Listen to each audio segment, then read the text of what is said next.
Hi, good day students. Linear ടെസ്റ്റിംഗിലേക്ക് സ്വാഗതം. ഞാൻ ഇന്നിവിടെ പരിചയപ്പെടുത്താൻ പോകുന്ന ഒരു കാലിബ്രേഷൻ ബ്ലോക്കാണ്. NDT UTയിൽ ഉപയോഗിക്കുന്ന ഒരു കാലിബ്രേഷൻ ബ്ലോക്കാണ്. അൾട്രാസോണിക് ടെസ്റ്റിങ്ങിൽ നമ്മളൊരു തുടക്കത്തിൽ ഉപയോഗിക്കുന്ന ഒരു കാലിബ്രേഷൻ ബ്ലോക്കാണ് IIW ടൈപ്പ് 1 V1 ബ്ലോക്ക്. അതിൽ കാർബൺ സ്റ്റീൽ 10182 കൊണ്ടാണ് ഇത് പ്രിപ്പയർ ചെയ്തിരിക്കുന്നത്. അപ്പോൾ ഇതിൽ എന്തൊക്കെയാണ് നമുക്ക് ഡൈമെൻഷൻസ്, എന്തൊക്കെയാണ് ചെയ്യാൻ പറ്റുന്നതെന്ന് നമുക്കൊന്ന് നോക്കാം.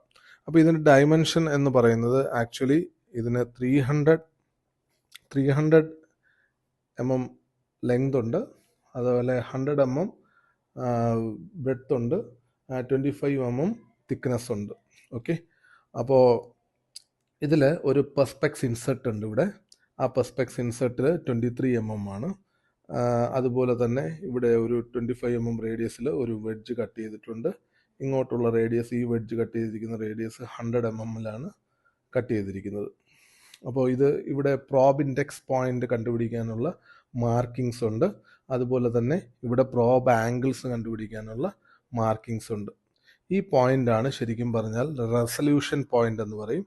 നമ്മൾ റെസല്യൂഷൻ ഐഡൻറ്റിഫൈ ചെയ്യാൻ വേണ്ടി 85, 91, 100 എന്നുള്ള രീതിയിൽ ഇത് കൊടുത്തിട്ടുണ്ട്. ഇവിടെ സെൻസിറ്റിവിറ്റി ഡിറ്റക്റ്റ് ചെയ്യാനുള്ള ഹോളുണ്ട്. അപ്പോൾ ഇതിൽ നമ്മൾ എന്തൊക്കെയാണ് നമ്മൾ തുടക്കത്തിൽ അറിയേണ്ട, അല്ലെങ്കിൽ UTയിൽ തുടക്കത്തിൽ ചെയ്ത് പഠിക്കുന്നത് ഈ ബ്ലോക്കിലാണ്. അപ്പോൾ ഈ ബ്ലോക്കിൽ എന്തൊക്കെയാണ് നമുക്ക് ചെയ്യാൻ പറ്റുന്നത് വെച്ചാൽ, ഇപ്പോൾ ഇത് 25 mm ആണെങ്കിൽ നമുക്കൊരു 100 mm മെഷീനിൽ റേഞ്ച് സെറ്റ് ചെയ്ത് 25 mm കറക്റ്റായിട്ട് 4 ബാക്ക് ഹോൾ എക്കോസ് 25 mm തിക്നെസ്സിൽ വെക്കുമ്പോൾ കിട്ടുമോയെന്ന് നമുക്ക് ആദ്യം നോക്കാൻ പറ്റും. അങ്ങനെ ബാക്ക് ഹോൾ എക്കോസ് കറക്റ്റ് ചെയ്യാൻ പറ്റും. ബാക്ക് ഹോൾ എക്കോസ് കറക്റ്റായിട്ട് വരുന്നുണ്ടോ എന്ന് നോക്കാൻ പറ്റും. പിന്നെ ഇതിലൊരു കാര്യം പറയാനുള്ളത്, നമ്മൾ ശരിക്കും പറഞ്ഞാൽ ഇത് കറക്റ്റായിട്ട് പറഞ്ഞു കഴിഞ്ഞാൽ ഇന്റർനാഷണൽ ഇൻസ്റ്റിറ്റ്യൂട്ട് ഓഫ് വെൽഡിങ്ങിൻ്റെ സ്റ്റാൻഡേർഡിൽ പറഞ്ഞാൽ ഇത് ഇഞ്ചസിലാണ് പറയുന്നത്. നമ്മൾ ഈ പറഞ്ഞ ഡയമെൻഷൻസ് എല്ലാം കറക്റ്റഡ് ഡയമെൻഷൻസ് ആണ്. 1 inch is equal to 25.4 എന്നാണ്. പക്ഷെ നമ്മൾ 25 വെച്ച് കറക്റ്റ് ചെയ്തിട്ടാണ് നമ്മളിപ്പോൾ ഈ ഡയമെൻഷൻസ് പറഞ്ഞിരിക്കുന്നത്. അപ്പം നിങ്ങൾ അങ്ങനെ കണ്ടു കഴിഞ്ഞാൽ മനസ്സിലാക്കേണ്ട കാര്യം, അത് ഇമ്പീരിയൽ സിസ്റ്റത്തിൽ നമ്മൾ ശരിക്കും പറഞ്ഞാൽ 12 inches എന്നുള്ള രീതിയിലാണ് നമ്മൾ എടുത്തിരിക്കുന്നത്. ഇമ്പീരിയൽ സിസ്റ്റത്തിലാണ് എല്ലാ ഡയമെൻഷൻസും പറഞ്ഞിരിക്കുന്നത്. അതിൻ്റെ ഒരു കറക്റ്റഡ് ആകുമ്പോഴാണ് നമ്മൾ MM കറക്റ്റ് ചെയ്തിപ്പോൾ 300 mm അല്ലെങ്കിൽ 100 mm എന്ന് പറഞ്ഞത്. ഓക്കെ, അപ്പോൾ ഇതിൽ എന്തൊക്കെ നമുക്ക് ചെയ്യാൻ പറ്റും എന്ന് ചോദിച്ചു കഴിഞ്ഞാൽ, ഇവിടെ ഈ സെൻസിറ്റിവിറ്റി ഹോളിൻ്റെ ഇതാണ് സെൻസിറ്റിവിറ്റി ഹോൾ. അത് 15 mm താഴെയാണ്. ഇവിടുന്ന് 15 mm താഴെയാണ് ഈ സെൻസിറ്റിവിറ്റി ഹോൾ. ഇത് 1.5 mm ലീനിയർ ഇൻഡിക്കേഷൻ ആണ് ഇതിൻ്റെ അകത്ത് ഡ്രിൽ ചെയ്തിരിക്കുന്നത്. ഓക്കെ, അപ്പോൾ ഇവിടെ നമുക്കിപ്പോൾ ഒരു പ്രോബിൻ്റെ ആംഗിൾ ഇല്ലാതെ തന്നു കഴിഞ്ഞാൽ ഈ പെർസ്പെക്സിന് കറസ്പോണ്ടിങ് ആയിട്ട് നമ്മൾ ശരിക്കും പറഞ്ഞാൽ പ്രോബ് ആംഗിൾ, ഈ പറയുന്ന പ്രോബ് ആംഗിൾ എല്ലാം കട്ട് ചെയ്തിരിക്കുന്നത് ഈ പെർസ്പെക്സിന് കറസ്പോണ്ടിങ് ആയിട്ടാണ്. അപ്പോൾ നമ്മൾ ഇവിടെ പ്രോബ് വെച്ച് കഴിഞ്ഞാൽ, ഷിയർ വേവ് പ്രോബ് അല്ലെങ്കിൽ ട്രാൻസ്വേഴ്സ് വേവ് പ്രോബ്സ് വെച്ച് കഴിഞ്ഞാൽ നമുക്ക് കറക്റ്റായിട്ട് ആംഗിൾ വേണമെങ്കിൽ ഐഡൻറ്റിഫൈ ചെയ്യാൻ പറ്റും. ഇപ്പോൾ ലോഞ്ചിറ്റ്യൂഡിനൽ പ്രോബിലാണെങ്കിൽ ആദ്യം ഞാൻ പറഞ്ഞതുപോലെ നമുക്ക് റേഞ്ച് സെറ്റ് ചെയ്ത് നോക്കാം.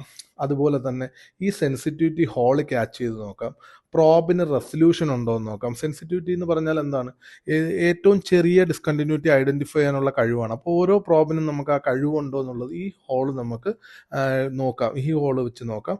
അതുപോലെ തന്നെ റെസല്യൂഷൻ എന്ന് പറയുമ്പോൾ ഏറ്റവും അടുത്തടുത്ത് കിടക്കുന്ന ക്രോസ് ലൈൻ ഡിഫെക്ട്സിനെ ഐഡൻറ്റിഫൈ ചെയ്യാനുള്ള എബിലിറ്റിയാണ്.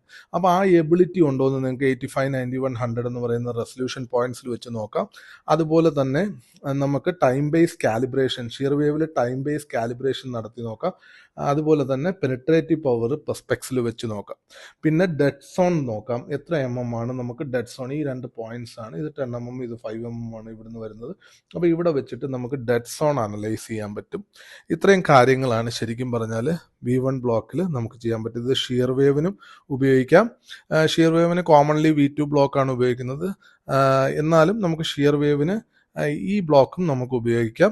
അതുപോലെ തന്നെ ലോഞ്ചിറ്റ്യൂഡിനൽ പ്രോപ്സിനും ആംഗിൾ പ്രോപ്സിനും നമ്മൾ എന്ത് ചെയ്യാൻ പറ്റും? ഇത് ഉപയോഗിക്കാൻ പറ്റും.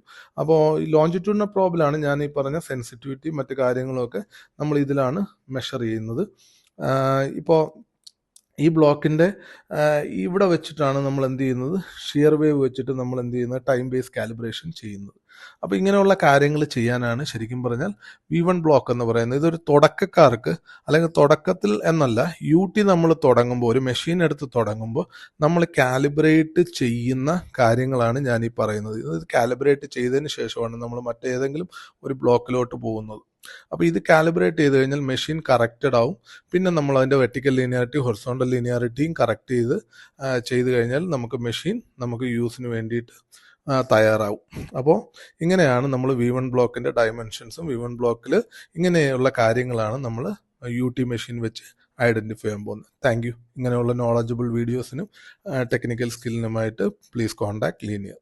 റൈറ്റ്. Thank U.